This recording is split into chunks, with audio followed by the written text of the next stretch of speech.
Ya, hari ini pertemuan ke-6. Woi, pertemuan ke-6 dong ya.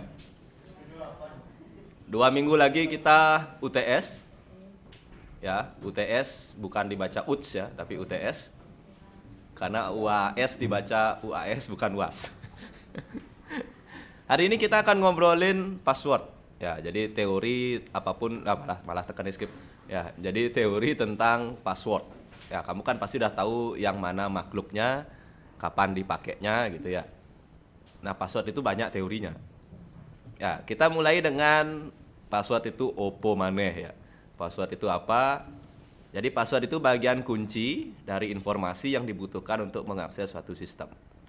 Definisinya gitu. Ya. Jadi misalnya ada informasi mahasiswa, ada nama, NIM, alamat, nama orang tua, jurusan segala macam. Nah, ada satu blok ya, satu kolom yaitu password. Nah, itu biasanya dibutuhkan untuk mengakses suatu sistem. Ya, jadi password itu sama seperti kolom isian database ya, ada namamu, NIM.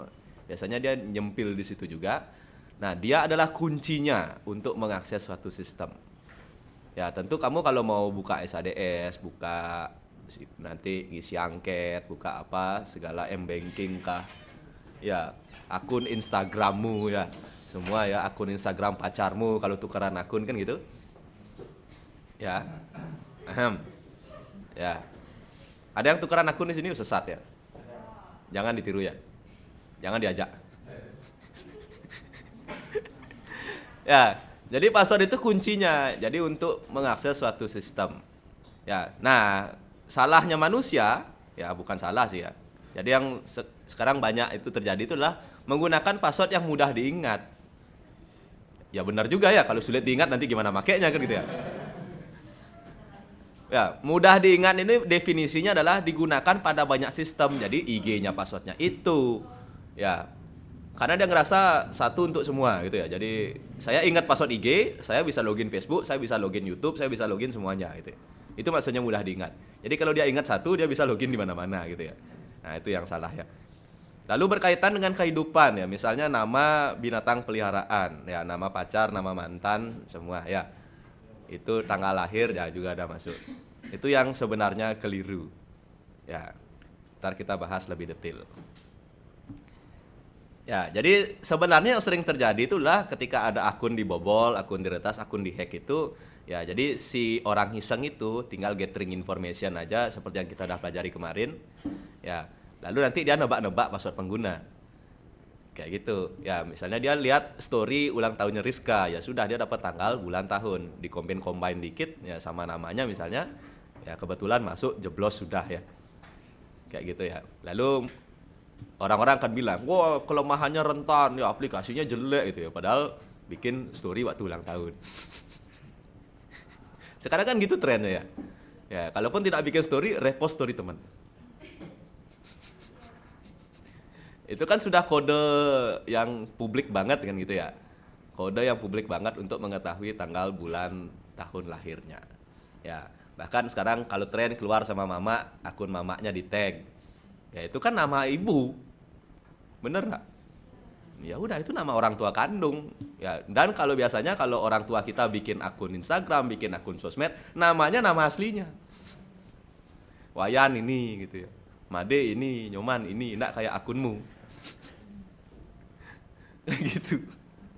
Ya, keluar sama bapak, sama ibu, sama adik, ketiganya di tag namanya, bisa di stalking, ketahuan nama aslinya, ya sudah tamat ya. Di komen-komen dikit jadi. Nah, jadi kalau orang yang tidak berkepentingan tahu passwordnya, dia bisa mengacak-ngacak privasi, yang awalnya akunnya privat diubah jadi publik, ya yang awalnya fotonya nggak dipublish fotonya.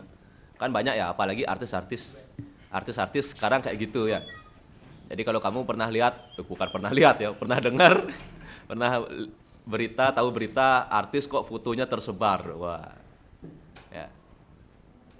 Berita yang sering muncul foto artis tersebar, tapi yang tidak diberitakan adalah akun artis itu terbobol. Ya, dapat fotonya dari mana? Biasanya dari bobol akunnya. Kayak gitu. Bisa jalankan aplikasi, bisa buka file yang hidden, intinya yang tidak mengenakan itu ya, tidak diharapkan. Mengecek history, wah ini juga ya. Ya, jadi kalau dia bisa login ke laptop saya misalnya, dia buka Google Chrome, dia buka browser, lihat history saya lah. Ya, kacau juga ya. Nah, lalu password itu ada dua teknik umum yang biasanya digunakan, ada yang namanya dictionary dan atau brute force. Ada yang tahu artinya kira-kira? Dictionary atau brute force. Mungkin pernah dengar. Ya, mungkin pernah dengar. Saya kasih dictionary, brute force. Apa bedanya? Ya, ini teknik menebak password. Ya, menebak password. Saya kasih contoh dictionary dan contoh brute force. Kamu kira-kira artikan sendiri. Ya, dictionary saya contoh dengan Andi, Andika, Andi, Andika, Dika, lalu misalnya dibalik AKDI, lalu ada tanggal ulang tahun saya misalnya Andi 12, Andi 12, habis itu kombinasi Andi 12 dan seterusnya. Itu dictionary. Kalau brute force ini A, B, C, D, E, F, lalu AA, AB, AC, AD, AE, AF, AG, dan seterusnya. Ketemu bedanya? Bisa dilihat nggak beda polanya? Ya, itu contohnya. Kira-kira definisinya apa? Kira-kira definisinya apa? Dictionary dan brute force.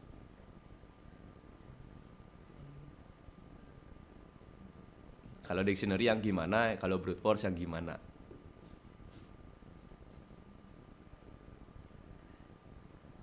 Gimana kira-kira? Apa artinya kira-kira? Ya. Kalau dictionary dia punya susunan kata-kata yang ia percaya itu adalah passwordnya. Ya, dia nggak mau sembarangan. Ya, dia yakin di pola ini salah satunya masuk. Kata kuncinya adalah kalau brute force semua kemungkinan.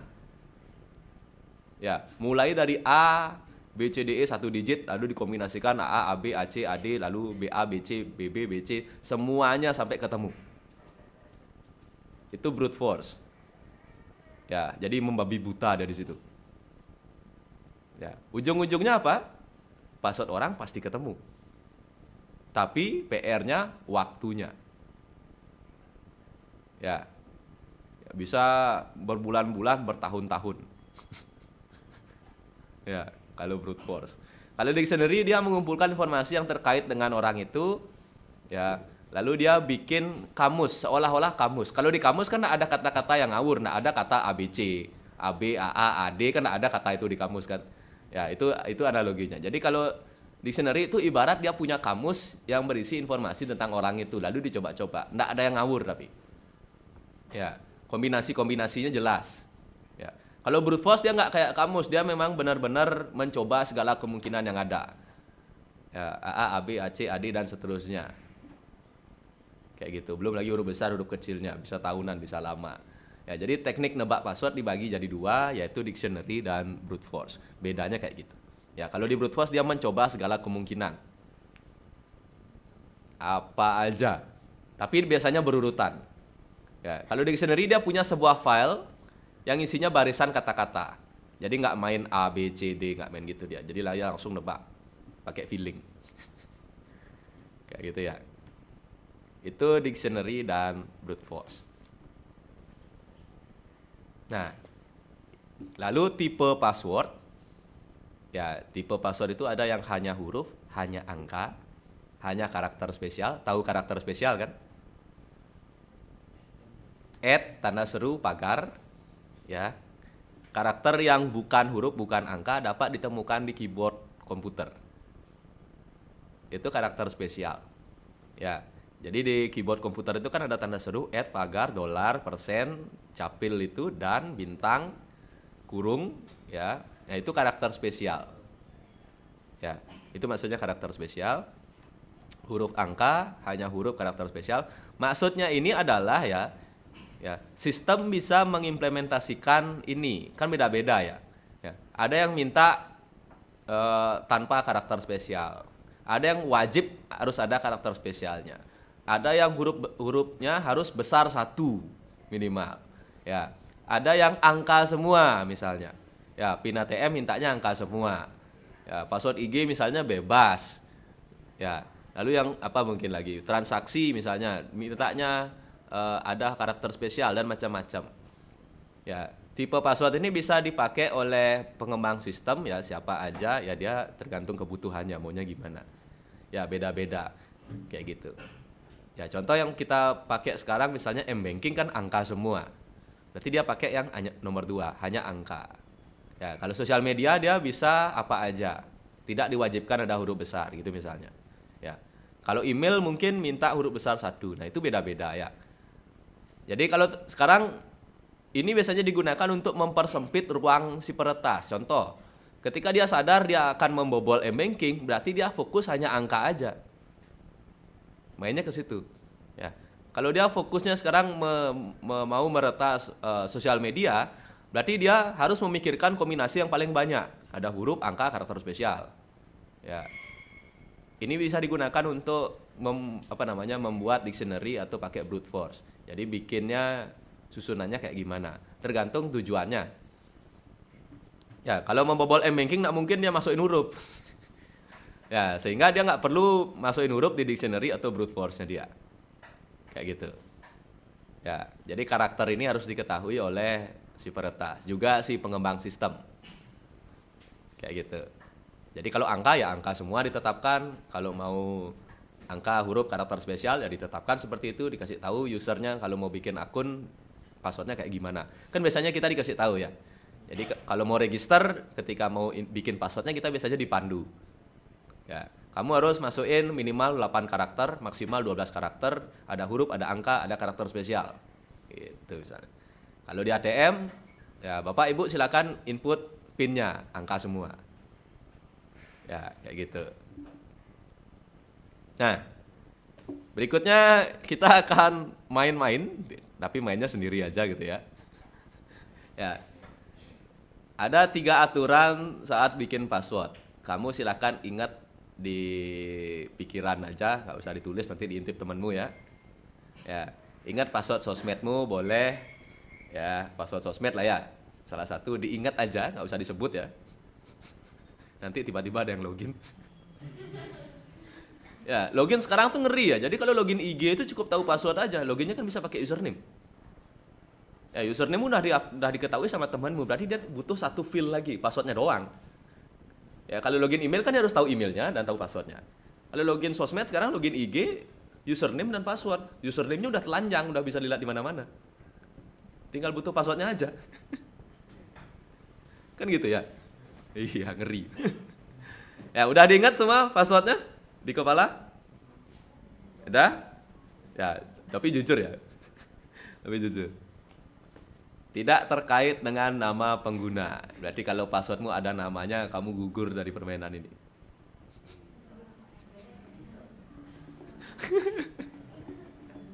Udah gugur? Oh, jujur berarti. Udah gugur. Berapa orang yang belum gugur? Yang passwordnya tidak ada namanya. Oke, asik. Yang lain berarti iya, Kak. Oke. Ya, yang lain berarti ada namanya. Oke, enggak apa-apa ya. Minimal 8 karakter. Kalau passwordmu 6 karakter, 7 karakter, kamu gugur. 11. Jangan di-spill ya. Ya, sekarang coba angkat tangan lagi yang masih hidup. Oke.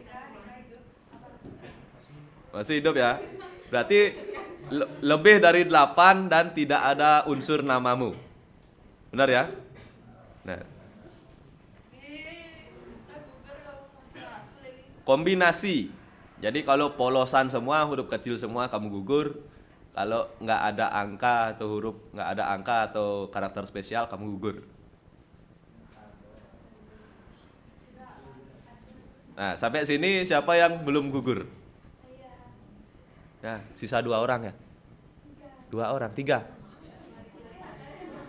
2, 3. Ya udah ya. Berarti dari 30, berapa ini? Anggotanya belasan ya. Berarti dari belasan orang yang passwordnya kuat, ya sementara kuat ya cuma 2, 3 orang aja. Bayangin ini kalau dijadikan sampel, misalnya dari 20 yang hidup hanya 2. Ya, berarti kalau dari 4.000 akun di Sticky, berarti yang hidup kira-kira berapa? Hanya 40 ya dari 4.000. Kalau dijadikan perbandingan. Ya, dari 20 mahasiswa di kelas, akun sosmednya yang benar-benar kuat, itu cuma 2 orang. Ya. Ya gitu. Jadi ya kalau gampang dibobol ya bukan salah sistemnya. Salah manusianya. Ya, itu tipe password. Jadi biasanya yang kuat itu yang lebih dari 8 karakter, tidak ada unsur namanya. Lalu dia ada kombinasi huruf besar huruf kecil, dibilang alay bodo amat ya. Ada angka huruf besar huruf kecil, lalu ada karakter spesial atau non alphanumeric yang ada di keyboard. Nah, lalu macam serangan ya, yang tadi yang dictionary dan brute force itu semuanya termasuk offline. Kenapa offline? Ya, karena filenya siapkan terlebih dahulu. Jadi bukan tidak pakai internet maksudnya. Ya, jadi dia mau bekal bawa flash disk gitu maksudnya. Ya, offline tuh. Dia punya catatan sendiri, dia punya bekal sendiri. Ya, dictionary dan brute force. Dia sudah menyiapkan filenya.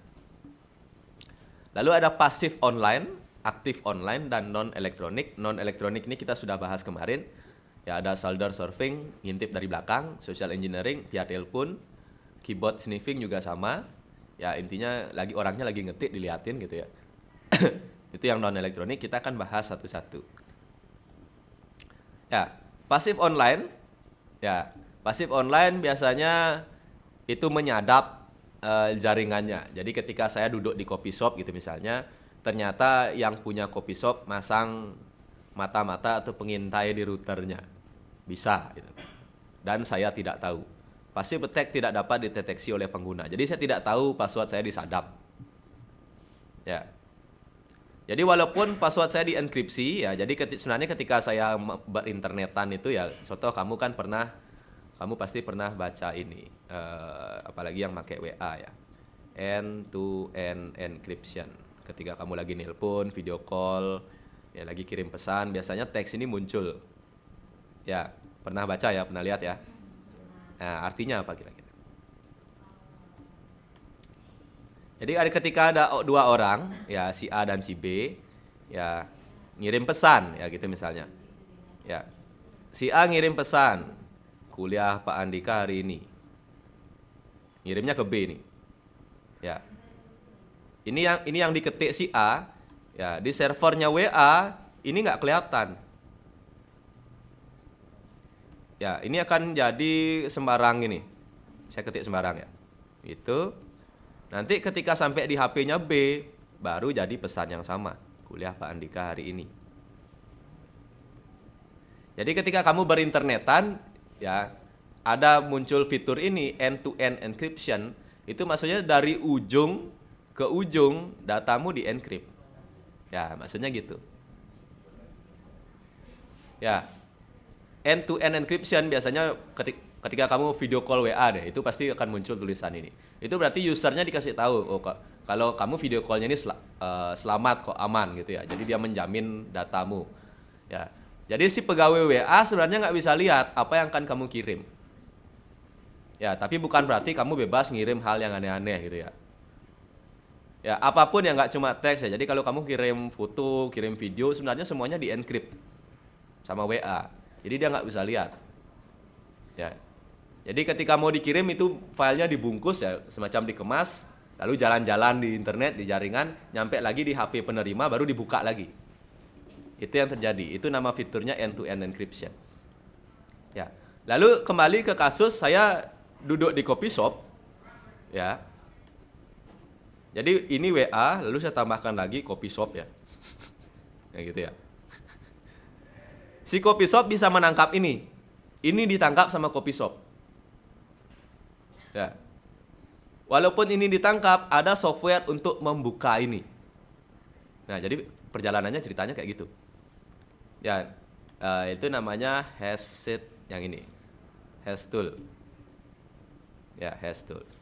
Nah, ini banyak calculate file hashes. Ya, computed and check hashes with one click. Hash generator. Kata kuncinya hash. Ya. Jadi analoginya kayak gitu. Jadi saya ngirim pesan, kamu ngirim pesan, ini pesannya, ya. Lalu sampai di WA dia kayak gini udah aman, ya. Lalu kamu pakai WiFi yang tidak jelas asal-usulnya. Ini bukan berarti saya jelek-jelekin kopi shop, enggak ya. Ya. Ini bisa dicoba di obok-obok pakai software yang namanya Hashtool tadi. Ya, ini Hashtool. Jadi kalau si WA tidak memperbaharui algoritma hash-nya, jadi nge-hash itu pakai algoritma. Nih, hash ya. Ya. Jadi untuk ngacak-ngacak pesan itu pun ada algoritmanya, nggak sembarangan biar nggak bisa dibobol orang. Ya. Jadi kalau tidak diperbarui terus algoritmanya, muncul software untuk membobol algoritma itu, maka pesanmu bisa disadap. Salah klik. Ya. Ini bisa disadap oleh copy shop sehingga copy shop dapat pesan ini. Ya, jadi kayak gitu. Jadi pesannya nyampe di kamu, nyampe juga di copy shop. Itu yang terjadi. Ya, kalau yang dikirim cuma pesan nanya kuliah aja. Kalau yang dikirim foto tidak senonoh gimana? Kalau yang dikirim password M-banking gimana? Kalau yang dikirim foto kakak gimana? Ya, kalau yang dikirim foto selfie buat KTP gimana? Ya, besok-besok kamu udah tiba-tiba ditelepon. Ya, selamat pagi Bu Rizka, saya dari pinjaman online. Ya, ingin menginformasikan tagihan Bu Rizka sebanyak ini. Loh, kok saya minjam? Ya. Jadi hati-hati pakai WiFi. Jadi kalau WiFi-nya kamu tidak percaya 100%, hindari ngirim-ngirim ya apapun ya pesannya yang sensitif. Ya. Biasanya bisa dipasang di router. Ya, jadi end-to-end encryption ini aman, tapi dia bisa dibegal di tengah jalan. Ya, jadi analoginya kayak gitu. Kamu ngirim pesan, ya, ketika di server WA dia udah seperti ini, ya di pertengahan jalan itu bisa disadap. Ini bisa diambil, lalu bisa di-hash lagi, dibongkar lagi. Bongkar, syukur-syukur ketemu. Kayak gitu. Ngeri ya, ngeri ya. Jadi sebenarnya kita tuh hidup di dunia yang bahaya terus ya. Itu pasif online. Jadi kejahatannya dilakukan daring online, cuma pasif si pengguna nggak tahu kalau dia sedang dibegal di tengah jalan. Ya.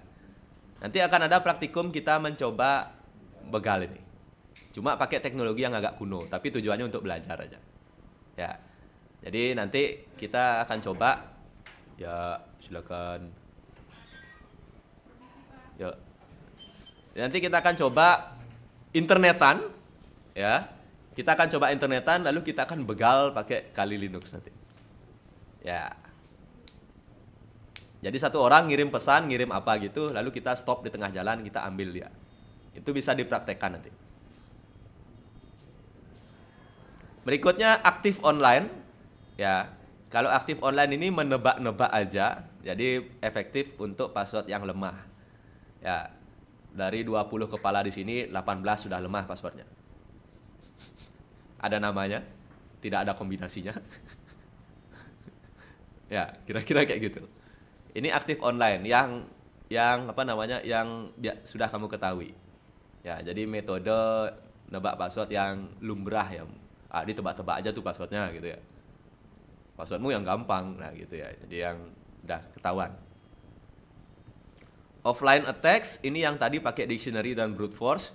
Ya, jadi si penyerang itu mengurung diri dan nyoba satu-satu A, B, A, C, gila ya, psikopat ya. Iya. saking pengennya login ke akunnya Rizka gitu, misalnya dicobain satu-satu tuh A, B, A, C, A, D, A, D semua ya. Ya gila orangnya. Ya. Lalu dictionary dia punya kombinasinya Rizka 01, Rizka 02, Rizka 03 dan seterusnya. Ya, psikopat tapi pinteran dikit ya. Bedanya dictionary dan brute force terletak di file yang digunakan, terletak di struktur password yang dia pakai ya. Non elektronik, ya lagi UEFian di coffee shop, ternyata belakangnya nggak tembok, bisa dilihat layar laptopnya, ya sudah itu non elektronik. Ya diintip-intip manja gitu ya, intip-intip dikit gitu ya, boleh lah ya. Jadi walaupun kamu nanti UEFian nongkrong dengan pacarmu gitu ya, tapi tetap ingat password tuh hal yang pribadi gitu ya. Jangankan pacar ya, orang tuamu aja nggak tahu kan gitu ya. Jadi tetap disimpan pribadi kayak gitu. Ya, apalagi ketika kamu berada di tempat umum, ya di tempat keramaian, tempat yang belakangmu, punggungmu itu tidak ada pembatasnya. Ya, kayak gitu kira-kira. BTW mungkin ada yang nanya ya, Pak kalau orangnya meninggal nggak ada yang tahu passwordnya gimana?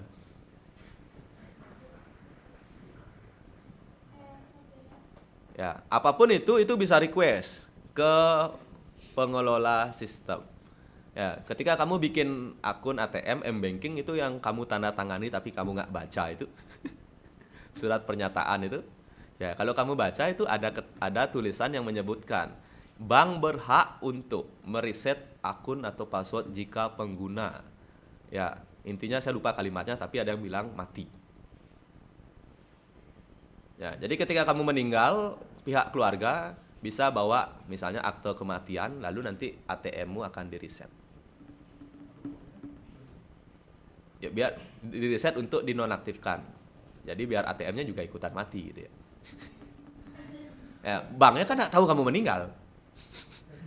Ya iya kan. Nanti kalau ada saldo itu nanti banknya minta surat wasiat tuh biasanya. Atau pewarisnya siapa. Nanti ATM-nya dilanjutkan oleh si pewaris. Kok saya tahu banget ya? Pegawai bank bukan ya? Ya, lalu misalnya kalau sosmed gimana Pak? Jadi kalau orangnya meninggal, akun sosmednya gimana? Ya, itulah guna customer service dari Instagram. Jadi customer support itu bisa kamu cari ya, mereka punya ya. Jadi nggak hanya bank aja yang ada customer supportnya, Instagram juga ada. Nih tuh, Instagram Help Center. Ya. Jadi Instagram ini nggak cuma sosmed, Instagram ini kantor. Ini ada, how to contact Instagram support for help with your account. Instagram Help Center. Ya, jadi kamu adalah generasi yang hidup berpasangan dengan sosial media dari lahir sampai mati. Ya.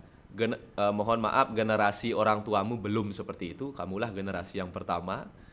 Benar ya? Jadi kalau orang tuamu tidak lahir dengan sosial media, ya nanti mungkin tuanya nanti dengan sosial media. Tapi kalau kamu dari lahir udah sosial media. Sehingga kamu nanti sebagai orang tua punya kebiasaan baru, punya budaya baru. Jadi kalau orang meninggal nanti siapapun ya hubungi Instagram Help Center, tutup akunnya. Bisa, tinggal kontak-kontakan aja sama ini, sama mbok-mbok Instagramnya nih. Ya ini, tinggal di kontak aja dia. Kalau biasanya ada email gitu sih. Ya. Nanti ini akan jadi kebiasaan baru ya. Jadi kalau orang meninggal tidak hanya ngaben, tidak hanya kremasi gitu ya. Itu kan untuk menghilangkan dia di dunia nyata. Kita butuh ngabenin Instagramnya juga. Ya. Ini akan jadi kebiasaan baru ya, tren yang wajib dijalankan ya. Mungkin sekarang kedengarannya lucu ya, karena kamu generasi pertamanya. Kalau di Muslim apa aja namanya video itu? Kalau di Bali kan ngaben tuh. Itu dah. Jadi tidak hanya dimakamkan, tidak hanya dikubur, tidak hanya dibakar, tidak hanya didoa-doakan, itu di dunia nyatanya. Dunia mayanya kamu harus mewariskan ATM-nya, nutup akun Instagram-nya, nutup Facebook-nya, ya, dan semuanya. Biar enggak dia nanti jadi mayat online. Zombie ini akunnya. Ya. Jangan sampai nanti cucumu nemu akun kakeknya. Ngeri tuh. Ya, di masa depan akan muncul fenomena-fenomena. Ya, jadi seorang anak muda menemukan akun kakeknya yang udah meninggal sekian puluh tahun lalu. Ya, terus dilihat orang-orang yang nge-tag foto kakeknya. Nanti akan jadi kejadian kayak gitu kalau tidak ditutup akunnya. Ya, segalanya ada customer support. Ini harus kamu tahu ya. Jadi sosial media ini nggak hanya bicara soal chattingan, kirim foto, ya bikin. Nah, semua ada. Jadi sebenarnya kalau kamu tinggal ketik aja customer support lalu nama ininya, semua akan ada, kontak WhatsApp, hubungi WhatsApp. Ya, kamu bisa minta request untuk tutup akun seseorang di sini. Tentu dengan alasan yang jelas ya. Nanti akan ditanyain dulu.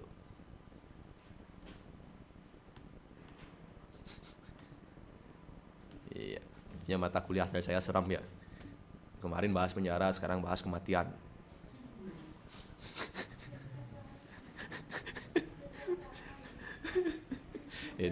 ini kuliah apa ya?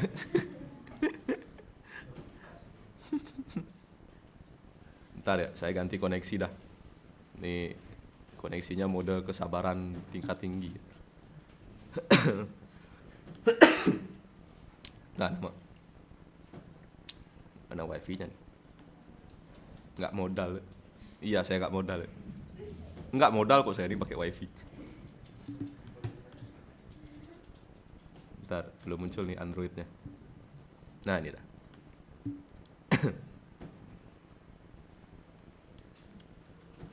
Sudah. Let's so kencang lagi.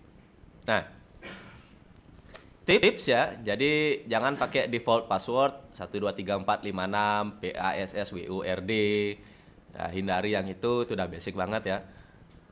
Hindari password yang dapat ditemukan pada dictionary ya, animal, giraffe, elephant, ya crocodile gitu, walaupun kamu emang buaya gitu ya.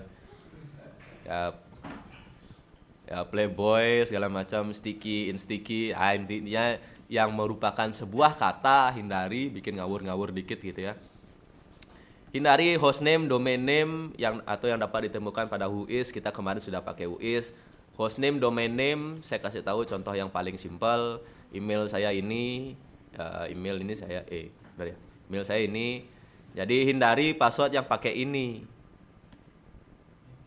Ini hostname, ini domain name. Jadi hindari ini. Jadi kalau kamu punya email apa gitu, hindari password yang ada di sini, yang ada di sebelum add-nya ini. Ya, itu maksudnya.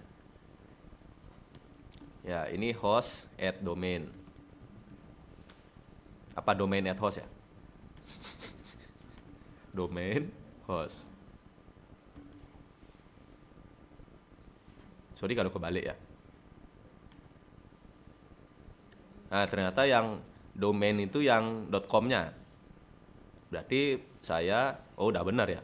Berarti ini yang .com-nya, ini host-nya. Berarti hindari yang ada di sini dan yang ada di sini. Ya, jadi jangan, apalagi sampai sama, bahaya, kacau ya. Jadi jangan sampai seperti itu. Ternyata ngobrolin passwordnya habis satu pertemuan. Hindari hobi, ya. Hobi jangan, binatang peliharaan, relasi, tanggal lahir apalagi. Ya, gunakan semaksimal mungkin karakter yang dikasih. Kalau dikasih 8 pakai ke 8-nya, kalau dikasih 12 pakai ke 12-nya. Gitu ya. Kenapa pakai maksimal jumlah karakter? Ini untuk ngakalin si brute force. Ya, jadi brute force akan mulai dari karakter 1 kan. A, B, C, D, E, F, G. Lalu kalau dia udah bosan, A, B, A, C, A, D. Nah, kalau kamu pakai 8 atau 12 karakter, ya setidaknya dia akan mabuk sendiri. Ya, dia akan butuh waktu lebih lama untuk dapat password itu. Itu maksudnya pakai maksimal jumlah karakter. Nah, berikutnya saya punya pertanyaan. Ya, ganti password tuh berapa lama sekali? Berapa? Berapa tadi yang ngomong? 3 bulan? 3 bulan sekali? Kamu punya contekan slide saya ya? Salah tapi ya. Bukan 3 bulan, 30 hari.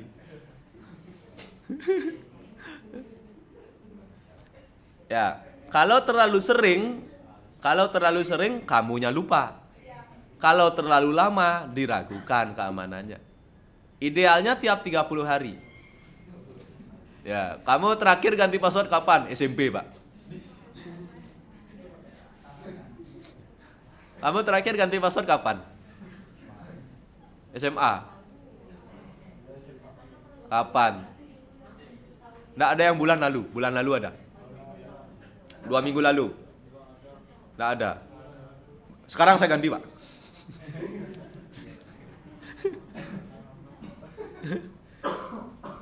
Ya, tapi tidak sembarangan 30 hari. Dengan catatan kamu tidak boleh pakai 3 password terakhir. Itu yang benar, yang disarankan. Jadi kamu punya password 3 bulan lalu. Ya, saya contohkan misalnya Andi gitu aja. Password 2 bulan lalu misalnya Dika gitu misalnya. Lalu password bulan kemarin ini Andika gitu ya. Nah, password sekarang yang mau kamu ganti nggak boleh Andi, nggak boleh Dika, nggak boleh Andika. Bikin yang new. Gitu misalnya. Ya. Gede gitu ya. Contoh ya, contoh. Ya. Jadi idealnya tiap bulan, lalu kamu tidak boleh pakai yang 3 bulan terakhir. Ya memang ruwet. Maksudnya ya memang ngapain sih gitu ya. Memang seperti itu. Tapi ini tidak akan ada artinya dibanding ketika akunmu sudah diganti fotonya sama orang lain. Saat itu baru kamu ngeh, baru kamu panik. Ya, ada yang bisa balikin akun Instagramku nggak? Ya. Dan ketika saat itu baru nggak ada orang yang mau dengerin kamu. Ya, balikin password Instagram itu bukan kerjaan yang mudah. Bahkan kayaknya nggak mungkin. Karena balikin password Instagram itu sama aja dengan ngehack akun yang sudah ada, bener nggak? Ya iya. Ya. Ada yang bisa balikin atau ada yang bisa bantu balikin password IG-ku nggak? Itu pertanyaannya sama aja dengan kamu bisa hack akunku nggak? Sama aja. Ya. Balikin password dan nebak password dan ngehack akunnya itu kerjaannya sama. Ya, tapi nggak usah khawatir ya. Teori ini saya juga nak ganti setiap bulan ya. Ya, itulah manusia, apalagi rakyat Indonesia ya. Jadi kesadarannya soal ganti password sangat rendah. Ya, kalau orang tua kita, orang tuamu nggak usah ditanya lagi ya. Ya, udah tanggal bulan tahun lahir, nggak pernah diganti, nggak diganti pun dia lupa gitu ya. Ya, udah nggak pernah diganti pun dia lupa gitu ya. Parah ya. Nah, berikutnya tadi kita sudah bicara soal password, nyerangnya, aturannya, saran untuk gantinya, kombinasi-kombinasinya, segala macam. Berikutnya kita akan bicara gimana cara protectingnya, ngelawannya atau teknologi terbaru yang digunakan untuk ganti password ini. Ya, yang pertama, pasti kamu udah biasa pakai, cuma mungkin belum ngeh aja. Ya, semua pakai Android, pakai iPhone pasti. Ya, ada fitur sidik jari. Ya, lalu di bank tanda tangan digital. Ya, lalu login webcam laptop, HP itu kita bisa pakai. Ya, kok baru datang? Kok baru datang? Kok baru datang? Nah, di luar aja.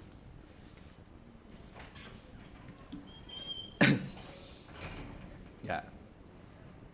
Dia salah jawab pertanyaan saya. Siapa suruh jawab baru bangun ya? Saya kasih tahu tipsnya ya. Jadi kalau ada seperti itu, kamu harus jawabnya dengan ya, mohon maaf Pak, tadi ada kelas mengganti sama dosen yang lain. Iya, gitu cara jawabnya. Iya. Bodoh sih, ntar ada telepon.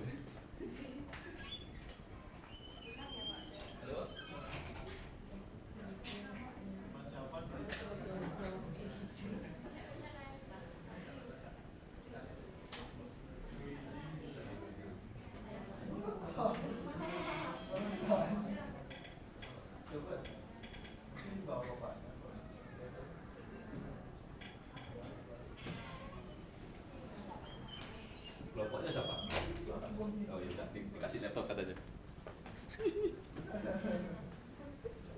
Jadi tasnya hadir.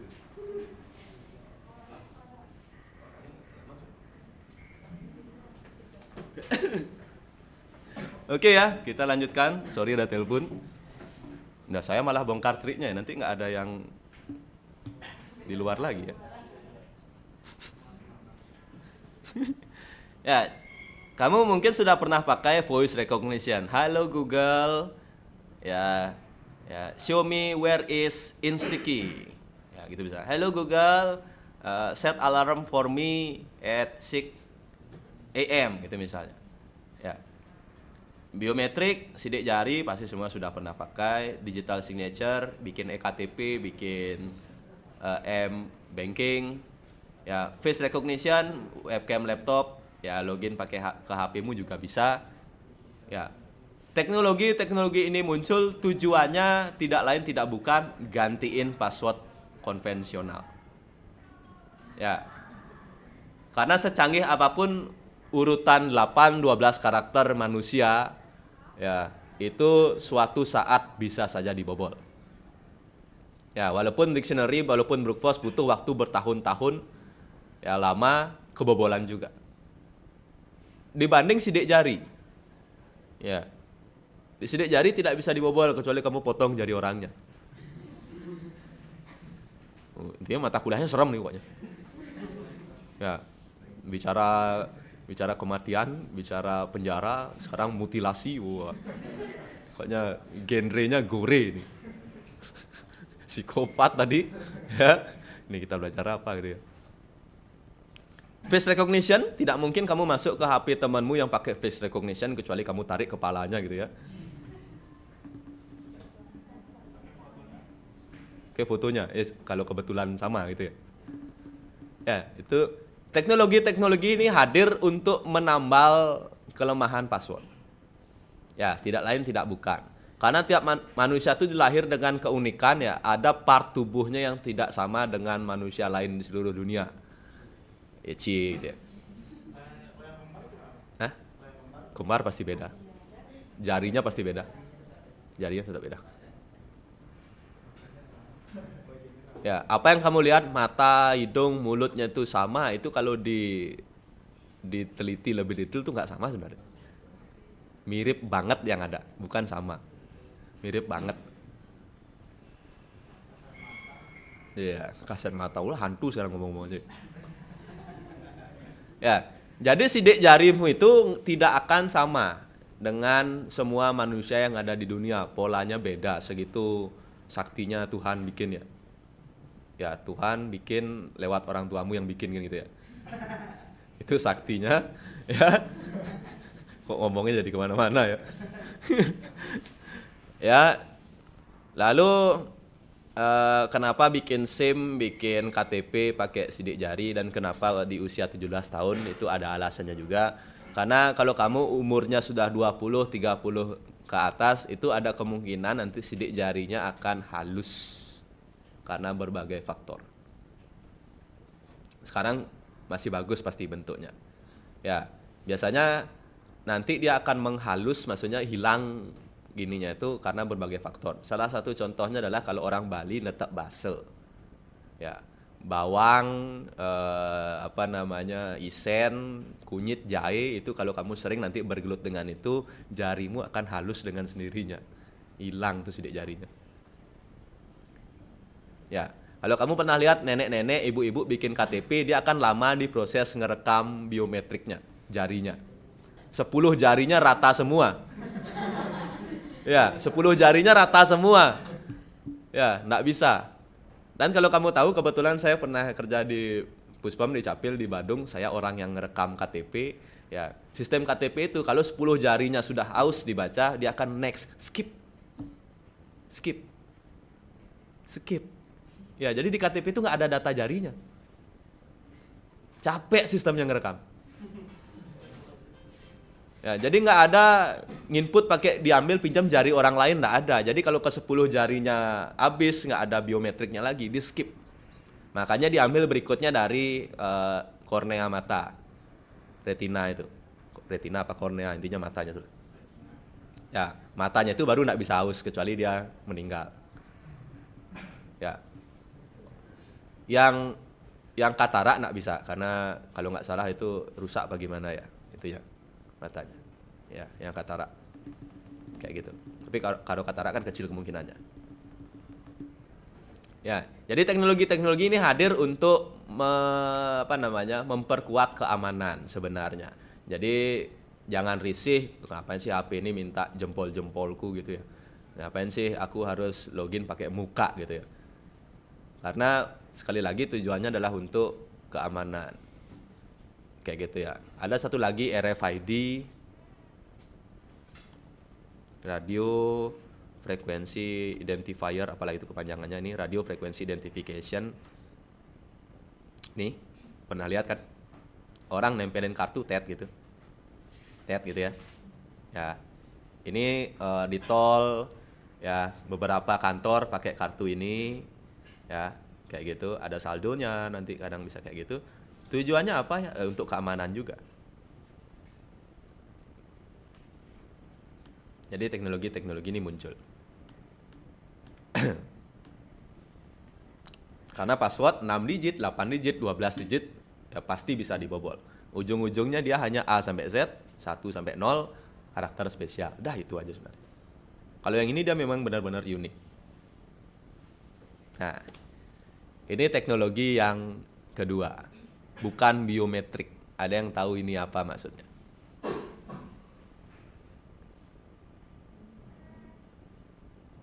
Kak, apa? Apa namanya teknologinya? Apa nama teknologi ini? Ketika kamu login, udah bener loginnya, kamu disuruh nginput angka. Angkanya dikirim ke SMS atau WA-mu. Oke, itu namanya ya. Namanya two factor authentication.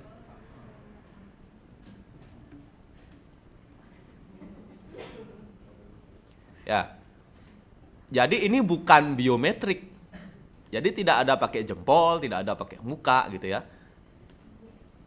Ya, teknologi tambahan untuk ini ya two factor ya. Jadi teknologi tambahan untuk memperkuat password itu sendiri. Ya, gambarnya kecil. Yang gambarnya gede dong. Ya, open link. Open image saja Open image. Ya, ternyata HP saya mode bertapa juga ya. Pasti gitu ya, pasti semuanya sudah pernah pakai. Cuma nggak ngeh aja karena buru-buru login gitu ya. Oh ya udah diminta nginput gitu ya. Biasanya kita akan diminta untuk register device dulu, kan biasanya gitu ya. Email Google sekarang pakai ini juga. Ya. Jadi ketika kamu login, kamu disuruh daftarin HP-mu. Ya. Berikutnya, kamu nggak akan diminta untuk daftarin HP lagi, tapi yang dilakukan adalah HP-mu dikirimin angka. Ya, itu nama teknologinya two factor ya, atau multifaktor bahkan ya. Udah login dikirimin angka, disuruh nempel jari. Ya. Kalau cuma 2, udah login dikirimin angka, two factor. Kalau udah login dikirimin angka, disuruh nempel jari juga, multifaktor. Ya, tujuannya ya sekali lagi adalah untuk memperkuat password itu sendiri. Jadi biar benar-benar aman, memastikan yang login ini benar-benar orangnya. Ya. Ada seorang login akun IG-nya Rizka, udah benar loginnya. Ternyata IG ngirim angka ke HP-nya Rizka. Lalu si Rizka nggak ngerasa kalau dia sedang login. Sehingga nggak jadi diretas. Ya, bahkan Rizka akan langsung dikasih notif, ganti passwordnya. Kan biasanya gitu ya. Jadi kalau kamu tidak merasa login, ya, abaikan pesan ini, lalu dikasih pilihan, ganti password. Biasanya kayak gitu. Jadi ketika kamu dapat email, dapat email dan ada dapat SMS, dapat WA yang ada angkanya, ya itu kemungkinan ada seseorang di belahan dunia yang sudah bisa login akunmu. Ya, kalau kamu mengaktifkan two factor authentication ini. Ya, jangankan login ya, kadang kita belanja di Tokopedia pun. Ya, kita diminta untuk nginputin angka yang dapat di WA kan gitu ya. Ketika mau transfer itu kan. Ya. Jadi ketika kamu transfer, udah masukin PIN ATM-nya, udah go, diminta untuk masukkan 6 angka lagi yang dikirim lewat WA atau SMS. Ya. Jadi bahkan tidak hanya saat login aja, saat bertransaksi juga two factor ini dipakai. Ya, kalau dia udah login, masukin angka, sidik jari lagi, disebut multi factor authentication. Ini pengembangan, ini teknologi yang dilakukan untuk menutup kelemahan password selain biometrik tadi. Ya, kalau biometrik itu kata kuncinya bio, ya berarti berasal dari kitanya gitu ya. Biometrik ini dikembangkan terus, pakai jari, pakai mata, pakai muka. Ya, kalau kamu punya teman mukanya banyak itu sulit nanti login ya. Teman saya muka 2, Pak. Kalau login tuh bingung muka mana dipakai gitu.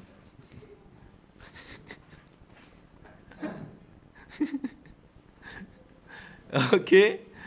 Nah, kira-kira kayak gitu ya. Jadi 21 slide mantap yang ngomongin password doang ya. Tapi ini belum habis, tentu saja masih banyak lagi pembahasan-pembahasan tentang password ya yang tidak disampaikan di kuliah ini. Ya, belum lagi kalau kita bicara hashingnya doang ya, maksudnya tadi hashing itu mana? Di notepad ya. Ya, kehapus.